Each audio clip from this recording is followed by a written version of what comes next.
Hi అండి, welcome to Shri Telugu channel. ఇది వచ్చేసి ఈరోజు పొద్దున్న తీసిన వీడియో అండి. అయితే పొద్దున్న నుంచి ఈ వీడియో పోస్ట్ చేయడానికి అయితే అవ్వలేదండి. కొంచెం నీరసంగా ఉండి పోస్ట్ చేయలేదు. నీరసం అంటే ఏమి లేదండి, ప్రతి ఆడవాళ్ళకి నెలసరిగా ఉండే ప్రాబ్లమేనండి, అంతే. ఓకేనండి, మా వారైతే ఈరోజు పచ్చిరాయలు అయితే తీసుకొచ్చారండి.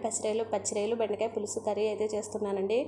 ఒక 10 నిమిషాల ముందు అయితే ఒక వీడియో అయితే పోస్ట్ చేశానండి. దీనికి ముందు ఒక వీడియో కింద చేద్దాం అనుకున్నాను, ఎంత బాగా ఎక్కువైపోతుంది అనేసి మళ్ళీ 2 వీడియోల కింద పెట్టానండి. ముందుగా ఆనియన్స్ వేగాలండి. ఆనియన్స్ పచ్చిమిర్చి వేగిన తర్వాత బెండకాయలు వేయించుకోవాలి. అవి కూడా వేగిన తర్వాత మనం మ్యారినేట్ చేసి పెట్టుకుని పచ్చిరాయలు అయితే వేయించుకొని నూనె బాగా పైకి వచ్చే వరకు వేయించుకోవాలి.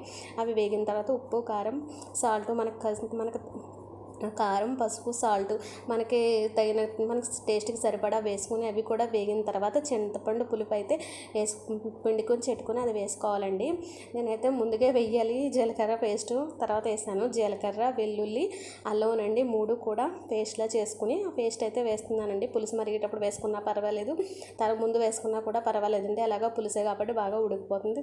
కొంచెం చింతపండు పులుపు అయితే మాత్రం కొంచెం దగ్గరగా పెట్టుకోవాలండి. మరి పలసగా పెట్టేసుకుంటే ఉడకడానికి అయితే ఎక్కువ టైం పడుతుంది. అందుకని కొంచెం చిక్కగా గుజ్జుగా పెట్టుకుంటే పులుసు బాగుంటుంది, గ్రేవీ కూడా అన్నంలోకి అయితే బాగుంటుందండి. ఓకేనండి, థ్యాంక్ యూ.